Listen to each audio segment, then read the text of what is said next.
हरे कृष्णा।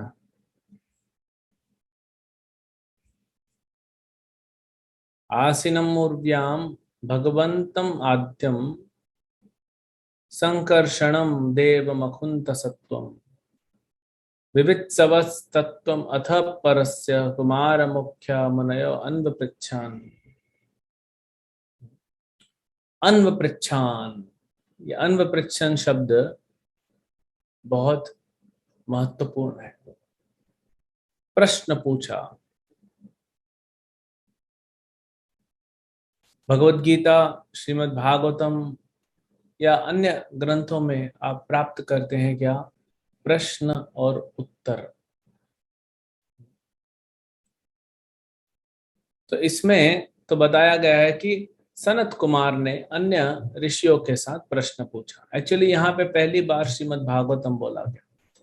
भगवान संकर्षण ने ही पहली बार श्रीमद् भागवतम बोला था सनत कुमार को। दूसरी बार भागवतम बोला गया था द्वारका की रानियों के लिए, उद्धव जी ने बोला था। और तीसरी बार सुखदेव गोस्वामी ने हम सब के लिए बोला। परीक्षित महाराज को सुनाते हुए हम सब के लिए ये भागवतम बोली गई। तो प्रश्न उठाना, इसके लिए सुखदेव गोस्वामी क्या कहते हैं? बार बार परीक्षित महाराज पूरे भागवतम में प्रश्न पूछते हैं। जब अघासुर का वध हुआ और जब परीक्षित महाराज ने सुना कि बच्चों ने 1 साल बाद ये कह के बोला कि आज कृष्ण ने अघासुर को मारा, और फिर वो आगे बढ़ रहे थे, तुरंत ही परीक्षित महाराज बोले, गुरुदेव थोड़ा रुक जाइए। 1 साल वाला मेरे को समझ में नहीं आया, इस 1 साल में क्या हुआ? और सुखदेव गोस्वामी भाव विमोर हो गए जब ब्रह्म विमान लीला यहां से निकली। तभी भी सुखदेव गोस्वामी कहते हैं, महाभागो, परीक्षित को महाभाग्यवान कहते हैं क्योंकि प्रश्न पूछ रहे हो। ऐसे प्रश्न कृष्ण के बारे में दशम स्कंद में प्रश्न पूछे। दशम स्कंद 60 ही होता है, जब 9वें स्कंद में कृष्ण के बारे में संक्षिप्त में कुछ लोगों में बता दिया, बलराम जी के बारे में एक आध दो श्लोक बता दिया। तो परीक्षित महाराज पूछते हैं, मुझे और डिटेल बताइए बलराम जी के बारे में, कृष्ण के बारे में। बलराम जी क्यों देवकी के पुत्र होते हुए भी रोहिणी के पुत्र कहलाते हैं? क्यों भगवान कृष्ण जन्म के तुरंत बाद वृंदावन आ गए अपने माता पिता को छोड़ के? ये सब वो विस्तार से पूछ रहे हैं। अर्जुन ने भी भगवान से प्रश्न पूछे और अर्जुन को सामने रख के भगवान ने हम सबको क्या दिया? भगवत गीता।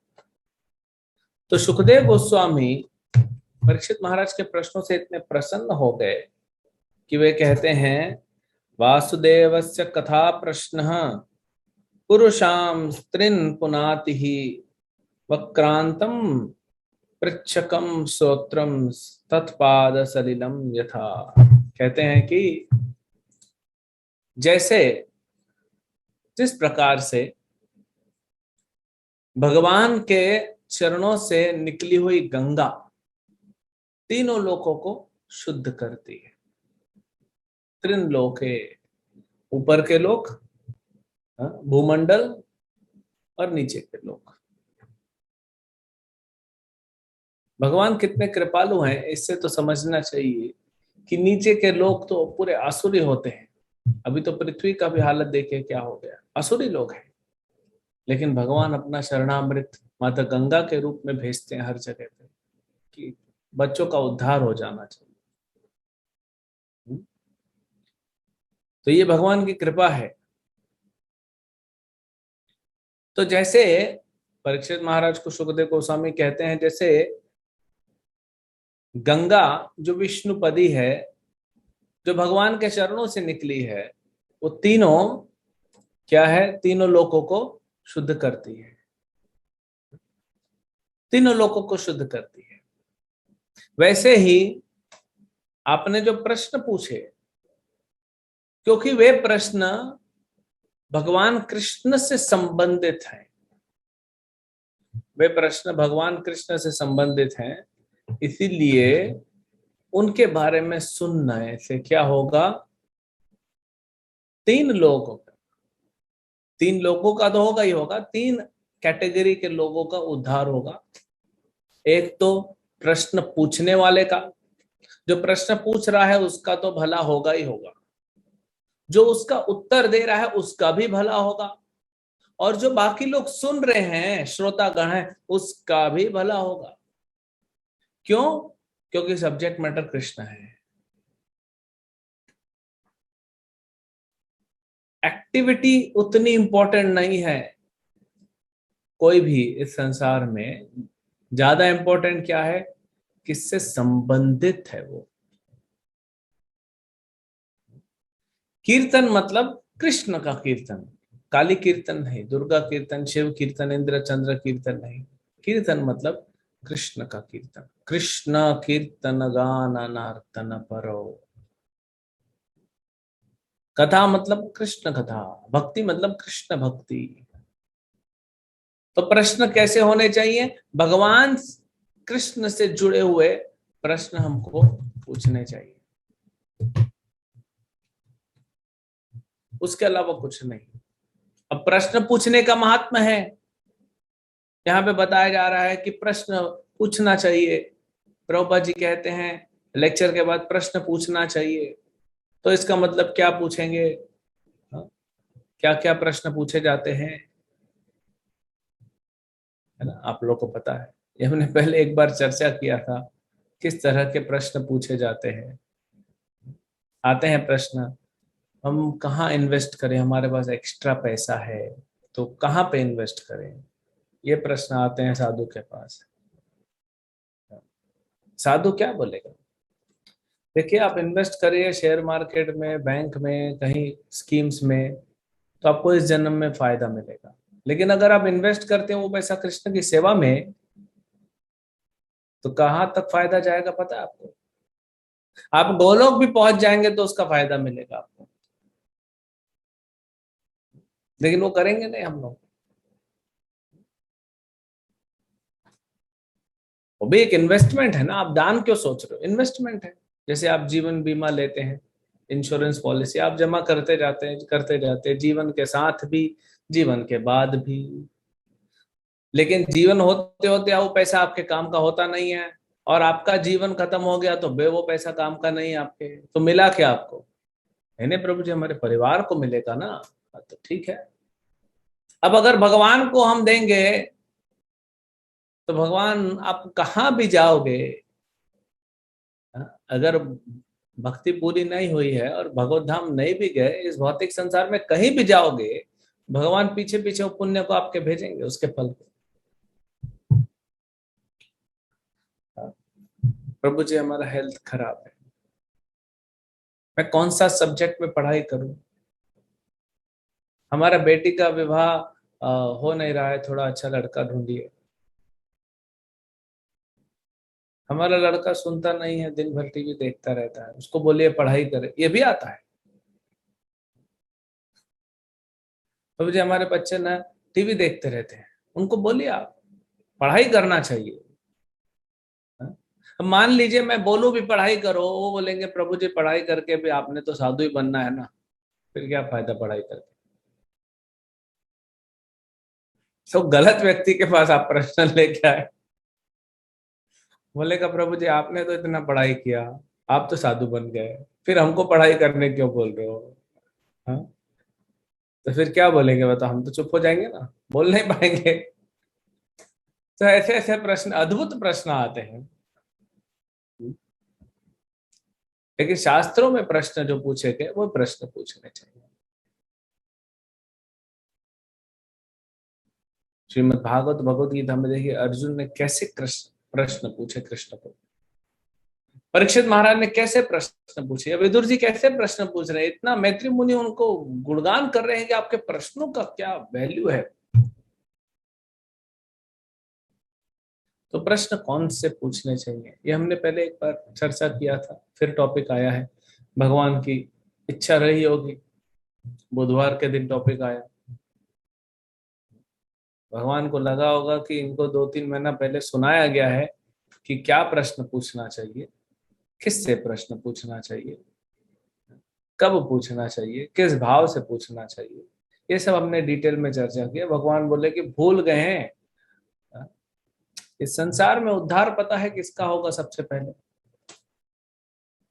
पहले उद्धार होगा यूट्यूब का, क्योंकि यूट्यूब में सारे लेक्चर स्टोर्ड है, सारा ज्ञान स्टोर्ड है।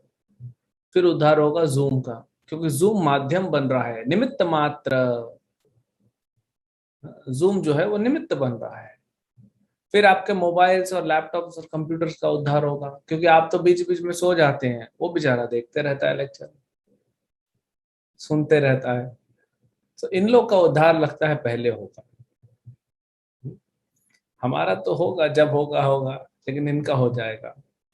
तो भगवान ने सोचा होगा कि वो टॉपिक तो हो चुका है, लेकिन यूट्यूब को ही सुनाई दे रहा है और कोई किसी को न याद है न सुना, तो इसलिए फिर से लेते हैं। तो इसलिए वही देखिए आ गया, प्रश्न की महिमा, प्रश्न पूछने की महिमा आई है।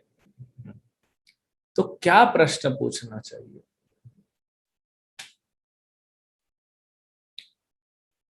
प्रभुपाद जी चाहते थे कि भक्त इंडिपेंडेंटली थॉटफुल बने।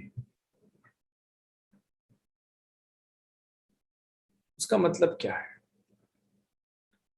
कि छोटे छोटे भौतिक प्रश्नों को हम सॉल्व क्यों नहीं कर पा रहे हैं, और हमें आना पड़ रहा है भौतिक प्रश्न। क्यों हम भौतिक प्रश्न पूछ रहे हैं? आध्यात्मिक प्रश्न भी अगर पूछना है तो भी प्रभुपाद की बुक्स पहले पढ़नी चाहिए।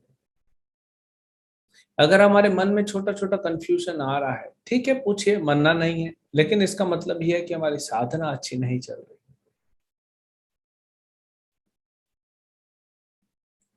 आप लोग का ग्रुप अच्छा है, क्लास के बाद कभी प्रश्न नहीं उठता है, मतलब आप लोग ऑलरेडी पहुंचे हुए संत हैं सब, आप पहुंच चुके हैं वहां पे अभी, तो इसीलिए प्रश्न नहीं उठता। लेकिन प्रश्न कई बार ऐसे ऐसे उठते हैं, तो उससे पता पड़ रहा है कि आप रीडिंग नहीं कर रहे हैं प्रभुपाद जी के बुक्स। कोई भी व्यक्ति हो, कोई भी भक्त हो, हम जब पढ़ते हैं प्रभुपाद के बुक्स तो हमारा बुद्धि खुलता है।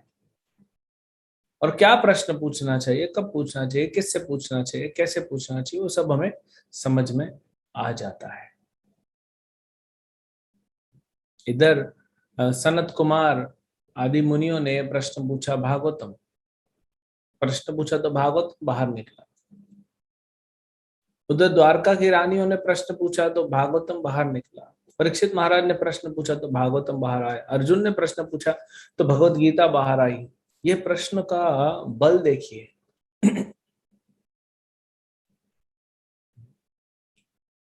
ये देखिए यहाँ पे प्रश्न और उत्तर चल रहा है।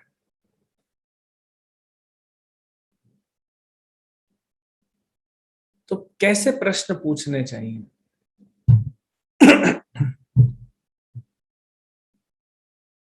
अगर आप भक्तों से मिल रहे हैं, किसी वरिष्ठ भक्त से आपका मिलना हो रहा है, वैसे ही वो कम समय होता है। बहुत सारे भक्त उनसे मिलना चाहते हैं, उनके पास भी दूसरी सेवाएं है। हम देखते हैं महाराज को कितने बिजी रहते हैं।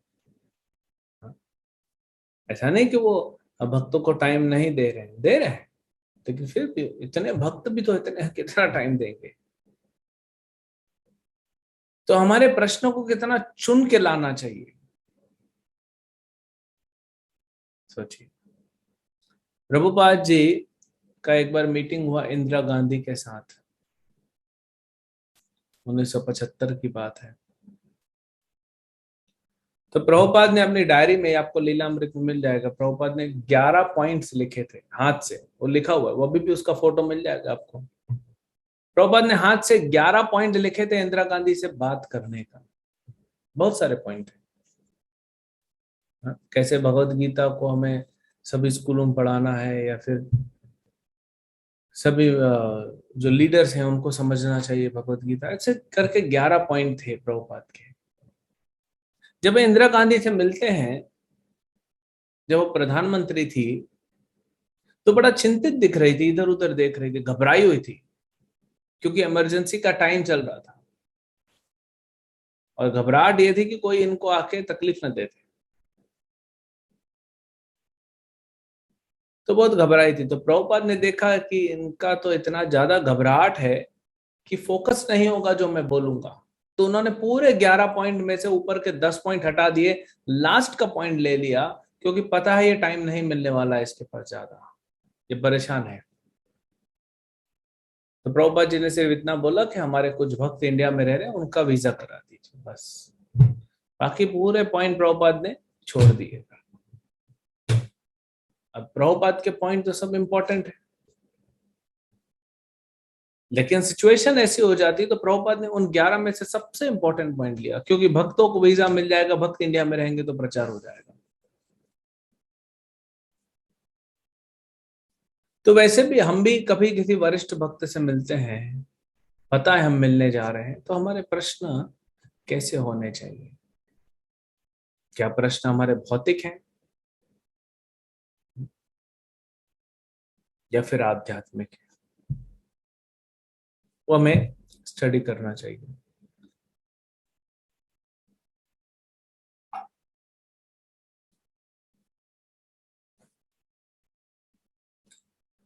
तो क्या प्रश्न पूछना चाहिए साधु संतों से स्पेशली? जब दशरथ महाराज की सभा में विश्वामित्र आए, तो दशरथ महाराज ने यह नहीं पूछा विश्वामित्र से, और बाबा जी कैसे हैं आप, ठीक है सब? ये प्रश्न, ये कोई पूछने वाला प्रश्न है? ये तो आजकल हम लोग पूछते हैं, आप कैसे हैं, लेकिन उसका मतलब क्या होता है? जब गुरु पूछते हैं आप कैसे हैं, तो इसका मतलब क्या है? हाँ, ठीक हो महाराज, सब ठीक चल रहा है, थोड़ा पीठ में दर्द है, बाकी सब ठीक है। अरे महाराज, आपके पीठ का, आपके पेट का सिचुएशन नहीं पूछ रहे, वो पूछ रहे आप कैसे हैं, आप मतलब आत्मा कैसी है। अच्छा, ऐसा क्या? आत्मा के बारे में प्रश्न पूछा, ओहो। हाँ, अच्छा, फिर पूछिए महाराज, फिर पूछते हैं कैसे हैं आप। अब आपको समझ में आ गया कि प्रश्न आत्मा से रिलेटेड है। पहले तो हम समझते हैं कि जब हमसे पूछा जाता है कैसे हैं, मतलब मेरा शरीर कैसा है, मेरा घर कैसा है, मेरा पत्नी, मेरा पति, मेरा बच्चा, मेरा माँ बाप, ये सब घर कैसे है, पड़ोसी कैसे है, पड़ोसी के घर में कुत्ता है वो कैसे है, यही सब हमारे दिमाग में आता है, ये बताते हैं। लेकिन प्रश्न क्या हो रहा है? आत्मा के बारे में हो रहा है, आत्मा कैसी है। क्या बताऊं महाराज, क्या बताऊं आपको अब? वो तो सो रही है, आत्मा तो सुप्त अवस्था में है, गहरी नींद में है, माया की गोद में। तो जब आपसे पूछ रहे हैं कोई साधु संग आप कैसे हैं, इसका मतलब है कि आपका साधना कैसे चल रहा है, क्योंकि आप साधक हैं। देखिए, आप किसी कंपनी में जॉब करते हैं और काम पे लगे हुए 10-12 एम्प्लॉय, कुछ लैपटॉप करते रह रहे, कुछ इधर उधर करते रहे, और सडनली आपका मैनेजर या बॉस आता है और पूछता है और कैसे हैं, सब ठीक चल रहा है? तो उसका मतलब क्या पूछ रहा है? बाकी सब ठीक है सर, आज गाड़ी में थोड़ा सा पेट्रोल डलवा दिया मैंने, और खाना भी मैं टिफिन लेके आया हूँ। और ये प्रश्न नहीं पूछ रहे आपसे, वो क्या प्रश्न पूछ रहे, समझिए, मतलब आप काम काज ठीक चल रहा है कि नहीं, कुछ तकलीफ तो नहीं हो रही है ना, काम अच्छा चल रहा है कि नहीं, जो आप कंपनी में सेवा कर रहे हो, ये प्रश्न पूछा जा रहा है। तो थोड़ा समझना भी चाहिए कि प्रश्न का गहराई कितना है। तो जब भक्त प्रश्न पूछते हैं आपसे, मतलब आपसे पूछना चाहते हैं कि आपका साधना कैसा है, आपका जप कैसा चल रहा है, जप में मन लग रहा है कि मन भटक रहा है,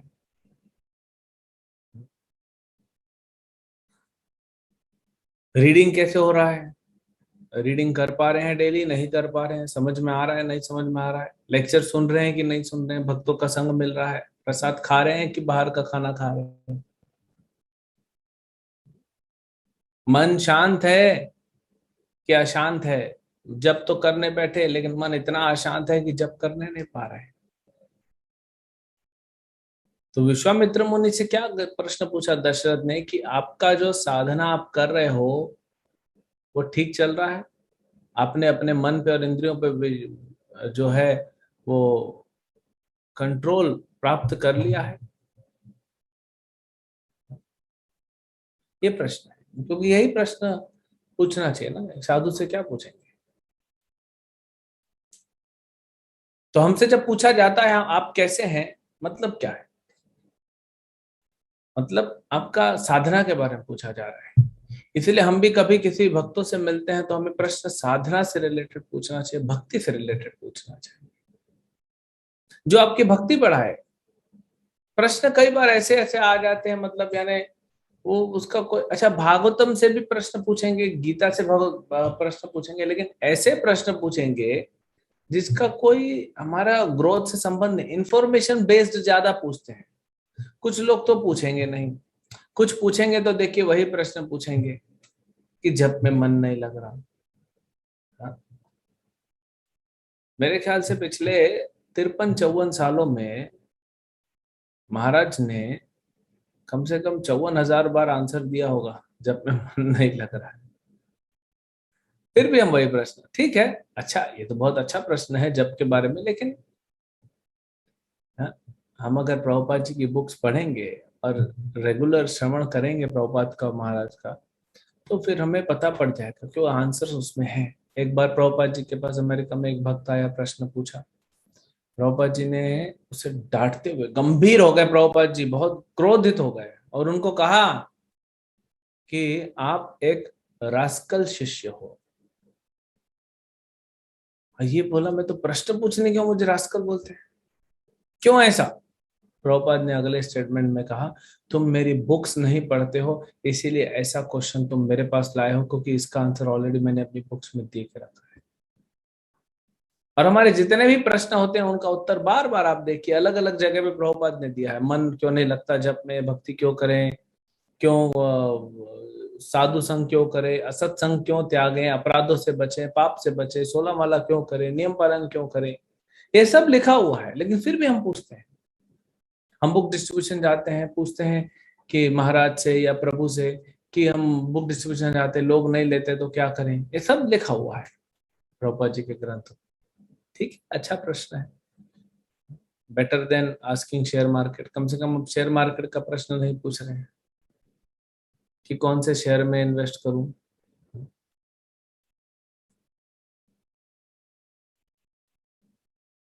तो आपको बोला जाता है भक्ति में इन्वेस्ट करो, तो आप तुरंत शेयर मार्केट में पहुंच जाते हो लेक्चर के बाद कि भाई भक्ति नाम की कोई कंपनी है क्या, और निकल भी आती है भक्ति नाम की कंपनी। या फिर कोई बोलेगा नहीं, भक्ति नाम की कंपनी ने, एक कंपनी है जिसकी मालकिन भक्ति कुमारी है, अच्छा लगा दो मेरा 10 लाख उसमें। महाराज ने कहा है भाई भक्ति में इन्वेस्ट करो, तो भक्ति में इन्वेस्ट करो। तो इसलिए प्रश्न पूछने के लिए भी बुद्धि चाहिए, और जब आंसर मिलेगा उसको भी अप्लाई करने के लिए बुद्धि चाहिए। और बुद्धि कैसे मिलेगी? प्रभुपाद जी के ग्रंथ पढ़ने से। तो अगर हम प्रभुपाद के ग्रंथ पढ़ेंगे तो हमको सारे आंसर मिल जाएंगे। फिर आपके जो प्रश्न उठेंगे ना उसके बाद, वो एक अलग ही लेवल के प्रश्न उठेंगे।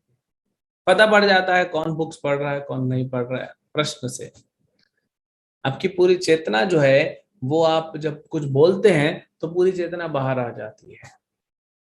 आपके शब्दों के चयन से आप क्या बोल रहे हैं, क्यों बोल रहे हैं, सब पता पड़ जाता है। क्या बोल रहे हैं उससे पता पड़ जाता है कि क्यों बोल रहे हैं।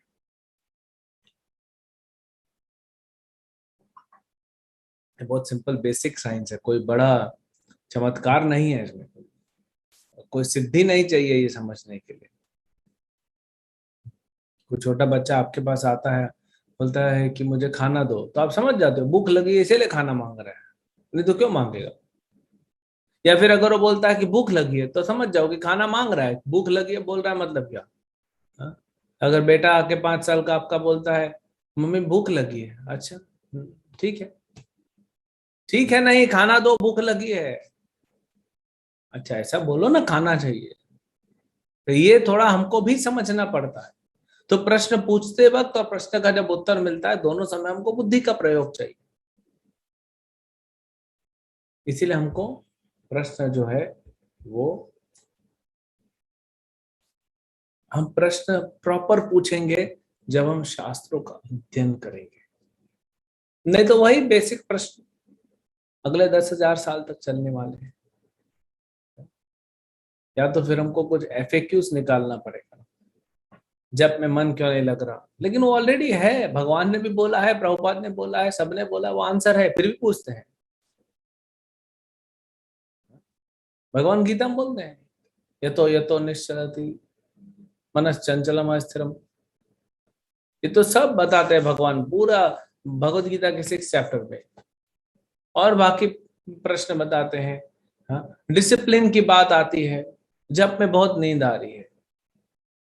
कई बार भक्तों का ये रहता है, जप में बहुत नींद आ रही है। उनसे एक प्रश्न पूछिए, कल रात को कितने बजे सोए थे? वो 11:30 बजे। 11:30 सो के 3:30 बजे 4 घंटा सोना आपके लिए सफिशिएंट नहीं हो रहा है, मतलब आप थोड़ा जल्दी सोइए ना। नहीं, वो रात को फिर देखते हैं ना, थोड़ा मूवी वगैरह देख के फिर नींद आती है, ऐसे नींद नहीं आती, तो फिर और खुलता जाएगा और खुलता जाएगा। तो इसीलिए हमको जल्दी सोना चाहिए। अगर आपको लग रहा है कि आपने 4 घंटा सोया और सवेरे नींद आ रही है जब में, तो 5 घंटा सोइए। 6 घंटा तो प्रॉपर ने बोला ही, आपकी रिक्वायरमेंट है वो तो पूरी कीजिए। अब ये सारा आंसर भगवत गीता में दिया हुआ है, फिर भी हम पूछते हैं। कई बार भक्त पूछते हैं, भागवतम कैसे पढ़ें, भगवत गीता कैसे पढ़ें? पढ़े मतलब क्या? हाँ? भागवतम उठाओ, खोलो और पढ़ो। इसमें कौन सा बड़ा रॉकेट साइंस है? इसमें कौन सा बड़ा विज्ञान चाहिए आपको? नहीं नहीं, इसको अच्छे से समझने के लिए कैसे पढ़ें? तो पढ़ेंगे प्रभु जी तो समझेंगे ना। आप यही रिसर्च करते रह रहे हो अच्छे से कैसे पढ़े, लेकिन पढ़ना ही चालू नहीं कर रहे हो। आपका जीवन तो इसी में रिसर्च में निकल गया कि समझे कैसे। पढ़ते रहो बार बार बार बार, आपको समझ में आ जाएगा अपने आप। उसके लिए कोई वो नहीं है। प्रभुपाद जी ने इतना इतना सरल शब्दों में, इतना सुंदर सिस्टमैटिक तरीके से हमको ज्ञान दिया है, सिर्फ पढ़ने से समझ में आएगा। एक बार नहीं, 2 बार पढ़ो। भगवान ने जब अर्जुन को गीता सुनाई तो लास्ट में क्या बोलते हैं, अर्जुन तुमको समझ में आई? नहीं समझ में आई तो फिर बताता हूँ। नहीं नहीं प्रभु, मैं समझ गया। जड़ भरत जब रहुकण महाराज को दिव्य ज्ञान दिए तो इतना हाई फिलोसॉफी हो गया, तो रहुकण महाराज बोलते समझ में नहीं आया। हाँ? तो समझ में नहीं आया तो फिर सुनाया जड़ भरत ने दूसरी बार। फिर बोले नहीं नहीं अभी भी समझ में नहीं आया, फिर तीसरी बार सुनाया। 3 बार इंस्ट्रक्शन है जड़ भरत के भागवत में, और तीनों बार के इंस्ट्रक्शन दिए हुए हैं। ऐसा नहीं कि सुखदेव गोस्वामी ने एक बार बताया बाकी हटा दिया, या बीपीटी ने प्रिंटिंग में हटा दिया, या व्यासदेव जी ने लिखा नहीं, नहीं वो लिखा हुआ है।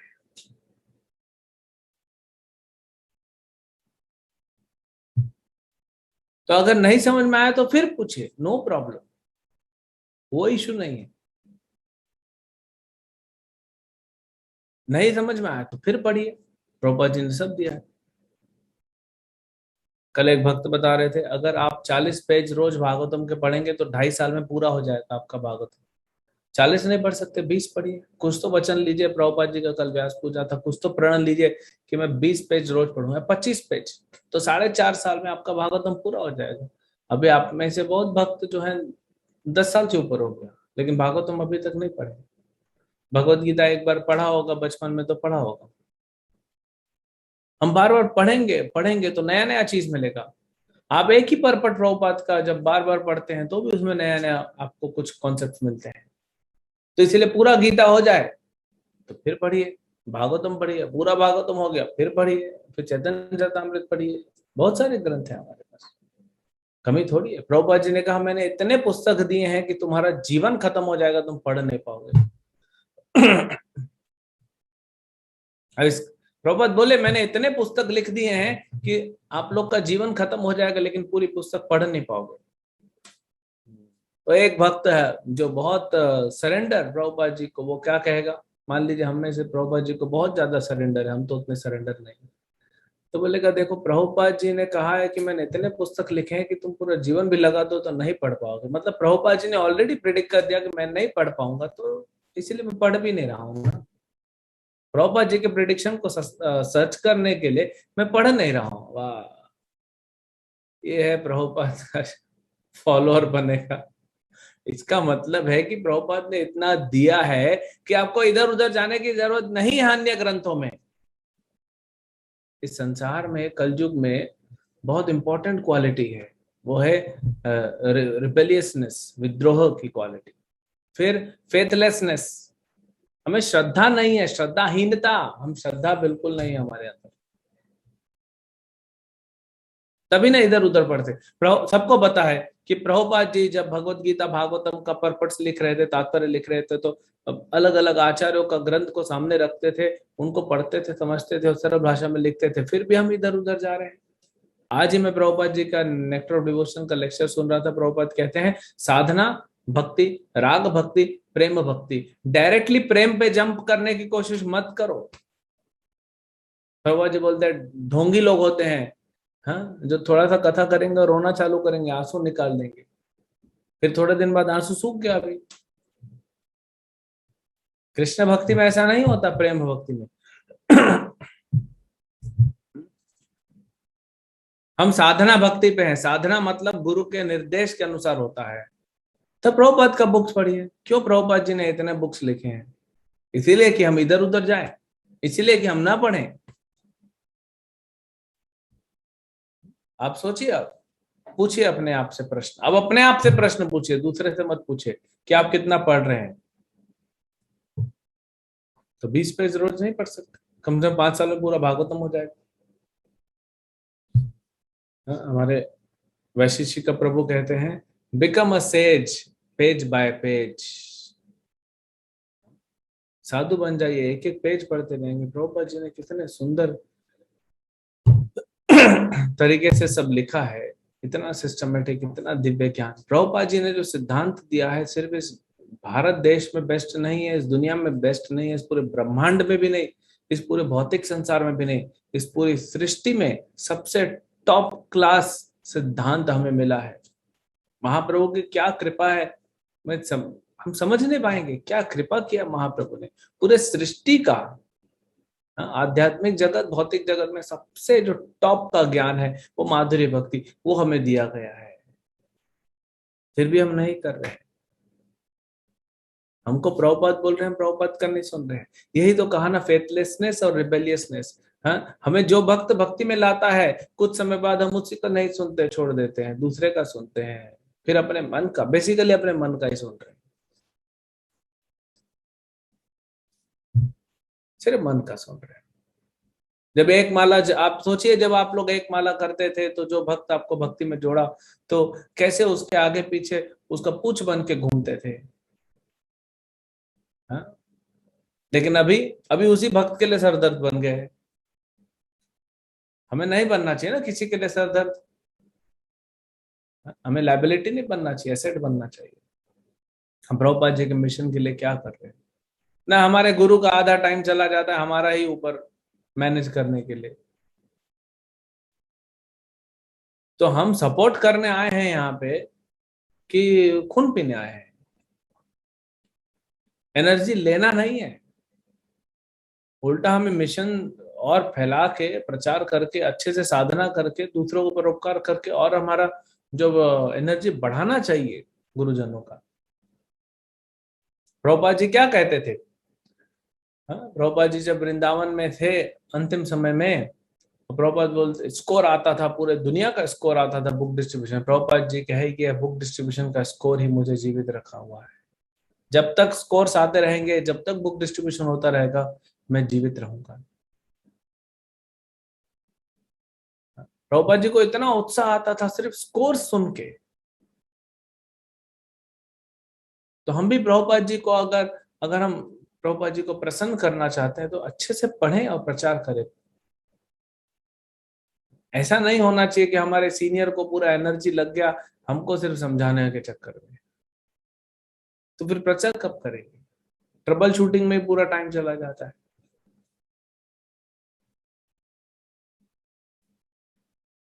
ऐसा नहीं था कि सुखदेव गोस्वामी आए गंगा किनारे और ढूंढ रहे परीक्षित कहाँ है, परीक्षित कहाँ है, मुझे भागवतम सुनाना है। फिर परीक्षित के महल में गए, देखे तो परीक्षित महाराज आराम से सो रहे हैं। अरे परीक्षित उठो। नहीं नहीं, अभी गोस्वामी जी अभी नहीं उठे, अभी मैं थोड़ा थका हूँ, कल रात को थोड़ा लेट हो गया था ना। हाँ? अरे भागवतम सुनना है, तुम्हारा 7 दिन में मृत्यु होने वाला है। अभी 7 दिन है ना, अभी थोड़ा सोने दीजिए। ठीक है, जल्दी 1 घंटा सो के आ जाओ बाहर, तब तक मैं जय राधा माधव चालू करता हूँ। ठीक है, आप चालू कीजिए, मैं आता हूँ। बाकी लोग बैठे हैं ना, आप चालू तो कीजिए, मैं आता हूँ। फिर आए ना 1 घंटे बाद, फिर सुखदेव गोस्वामी गए। हाँ, दूसरे जा रहे तो उनको तो पूछा नहीं जाता। फिर सुखदेव गोस्वामी गए, क्या हुआ? उठ रहा हूँ, अभी ब्रश करूंगा, नहा धो के कुछ प्रसाद वसाद पाऊंगा। हाँ, फिर आता हूँ मैं 12-1 बजे तक। 12-1 बजे तक? मैं सवेरे 6 बजे से बैठा हूँ, तुम 12 बजे आओगे भागवतम सुन? फिर 12 बजे आएगा। फिर मान लो सुखदेव गोस्वामी से पूछते हैं परीक्षित महाराज कि प्रभु रुकिए ना, भागवतम अभी देखिए मेरा ये चल रहा है। अभी आप मुझे बताइए, 7 दिन में मेरा मृत्यु होने वाला है, तो मेरे पास जो इतना राज्य है मैं उसको कैसे कैसे बांटूं, कौन से बेटे को कितना दूं, वो सब बताइए ना थोड़ा। तो सुखदेव गोस्वामी इसके लिए बैठे हैं क्या? अगर ऐसे ऐसे प्रश्न परीक्षित महाराज पूछते तो 7 दिन निकल जाते हैं परीक्षित महाराज के घर गृहस्थी को संभालने के लिए, और तक्षक आता और टक करके निकल जाता। नुकसान किसका हुआ, सुखदेव गोस्वामी का ना परीक्षित महाराज का?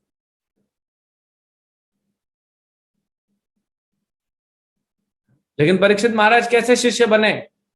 पहले आके बैठे, सारे साधुगण आके बैठे, फिर सुखदेव गोस्वामी आते हैं, और फिर परीक्षित महाराज कैसे ध्यान पूर्वक सुनते हैं, विथ रैप्ट अटेंशन।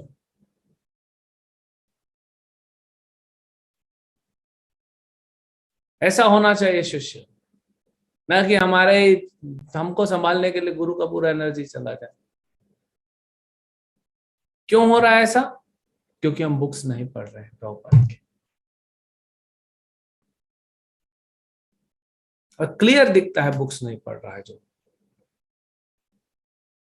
कुछ भी आप बोल लीजिए, पता पड़ जाएगा कितना उसका बुक रीडिंग है। तो ये हमको ध्यान देना चाहिए, हमको सपोर्ट करना चाहिए, इस मिशन को असिस्ट करने आए हम। अर्जुन कितना भगवत गीता के पहले अध्याय में अर्जुन ने कितना हैरान किया कृष्ण को। क्या क्या प्रश्न पूछा, कितना हैरान किया, नहीं ये नहीं लड़ना चाहिए, हमको पाप लगेगा, ये नहीं करना चाहिए, ये हो जाएगा, ये हो जाएगा, कितना हैरान किया। कितना टाइम वेस्ट हुआ कृष्ण का। लेकिन कृष्ण ने क्यों करने दिया? ये कलयुग के हम जैसे मूर्खों को सुधारने के लिए, समझाने के लिए कि भाई तुम टाइम वेस्ट मत करो,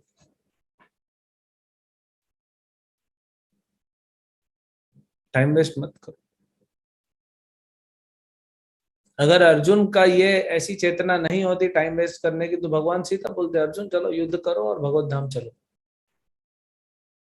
लेकिन भगवान को पूरा, वो तो ठीक है हमारे लिए बोल रहा, लेकिन देखा जाए उस एंगल से, क्योंकि हम ऐसे हैं ना, हमारी चेतना ऐसी है, इसीलिए अर्जुन को ऐसा बनाया गया था योग माया द्वारा। ऐसे ऐसे प्रश्न पूछवाए गए थे उससे। तो हमको जो है ऐसा प्रश्न पूछना चाहिए जिससे लगे गुरु को, हाँ ये सीरियस कैंडिडेट है। और वो कब होगा? जब हम ग्रंथ पढ़ेंगे, प्रभुपाद जी के ग्रंथ पढ़ते रहिए, पढ़ते रहिए, पढ़ते रहिए, पूरे दुनिया के क्वेश्चन उसमें आंसर मिल जाएगा। बार बार पढ़िए ना, अगर एक बार नहीं समझ में आया तो एक बार और पढ़िए, फिर भी नहीं समझ में आया एक बार और पढ़िए। तब आप देखिए आप कैसे भक्ति में आगे बढ़ते हैं। तो प्रश्न पूछने ऐसा नहीं, सनत कुमार प्रश्न पूछ रहे हैं शंकरशन भगवान से, और शंकरशन भगवान बोलते हैं कि आ, मान लीजिए भगवान शंकरशन बोलते हैं वहां पे, सनत कुमार और दूसरे ऋषि गए, सनत कुमार प्रश्न पूछ रहे हैं कि सृष्टि के बारे में बताइए। तो शंकरशन भगवान बोलते हैं सृष्टि में 24 तत्व होते हैं, 24 तत्वों से सृष्टि बनी है। अच्छा 24 तत्व बताइए, तो पंच 5 ज्ञानेंद्रियां, 5 कर्मेंद्रियां। तो सनत कुमार पूछेंगे ज्ञानेंद्रिया 5 बताइए, कर्मेंद्रिय, अरे इतना डिटेल क्या पूछता है, होमवर्क करके नहीं आया क्या? मतलब नहीं पढ़ा है तुमने। अगर अगर यहाँ पे क्लास में कोई पूछेगा कि प्रभु जी 5 ज्ञानेंद्रियां कौन सी होती हैं, तो मतलब आप बुक्स नहीं पढ़ रहे हो, तभी ना आपको नहीं पता 5 ज्ञानेंद्रियां क्या होती है, 24 तत्व क्या होते हैं, नहीं पढ़ा।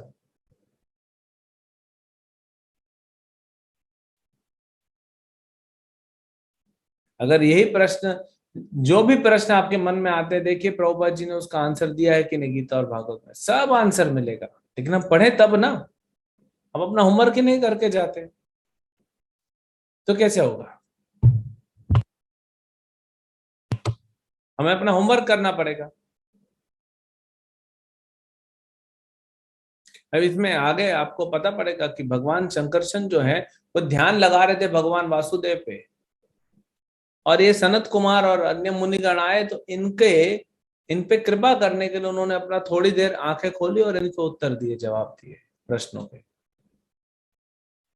अगर ऐसे ऐसे हम जाएंगे, पहुंच जाएंगे मान लो शंकरशन भगवान के पास, और अपने जो प्रश्न पूछते हैं ऐसे ऐसे प्रश्न पूछे, तो शंकरशन भगवान क्या बोलेंगे? बोलेंगे एक तो मेरा इन्होंने ध्यान भंग कर दिया, हाँ, और पूछ घुमा के मारेंगे आपको, अनंत शेष के रूप में है ना, और वहीं से उड़ जाओगे ऊपर। ऊपर उड़ के कहाँ जाओगे? ऊपर नहीं जाओगे, यहीं पे वापस आओगे, क्योंकि तलहटी में ब्रह्मांड के नीचे गए थे मिलने के लिए। तो ऐसे प्रश्न नहीं पूछ सकते, तो इसलिए प्रश्न पूछने के लिए भी बुद्धि चाहिए हमको।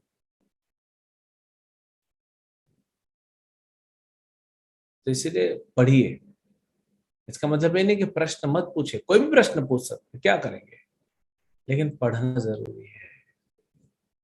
पढ़ेंगे तो बढ़ेंगे, नहीं पढ़ेंगे तो नहीं बढ़ेंगे। इसलिए प्रभुपाद के ग्रंथ पढ़ना अति आवश्यक है। ऑप्शनल सब्जेक्ट नहीं है, प्रभुपाद जी के बुक्स पढ़ना कंपलसरी है हमारे लिए। ऑप्शनल नहीं है, ये कंपलसरी है। We can not afford to not read Prabhupada books. भ्रमित रहेंगे, माया अपहृत ज्ञान, माया हमारे ज्ञान को अपहरण कर रही है, पूरा लेके गई, लेकिन हम ज्ञान प्राप्त करेंगे तो अपहरण नहीं कर पाएगी माया। लेकिन अगर थोड़ा थोड़ा अपहरण करेगी तो बहुत ज्यादा ज्ञान प्राप्त करते, ज्यादा ज्ञान प्राप्त करो। अभी तो ज्ञान जो थोड़ा था उसको भी अपहरण, इसीलिए तो जो सुनते हैं, जो पढ़ते हैं, वो कर नहीं पाते हैं, क्योंकि माया उस ज्ञान को लेके चली जाती है। तो हमको बार बार पढ़ना पड़ेगा, बार बार सुनना पड़ेगा, बार बार जप करना पड़ेगा, ये डेली, ये हमारे निमित्त कार्य होने चाहिए, नियमित कार्य होने चाहिए, डेली करना है इसको। इसमें कोई हमारा ऑप्शन नहीं होना चाहिए। हम सांस लेना छोड़ते नहीं ना, हम खाना खाना छोड़ते नहीं, ठीक है, उपवास के दिन खाना नहीं खाते, सांस लेना तो नहीं छोड़ते ना। तो फिर वैसे ही हमको अपना भागवत पढ़ना, भागवत सुनना और जप करना नहीं छोड़ना चाहिए।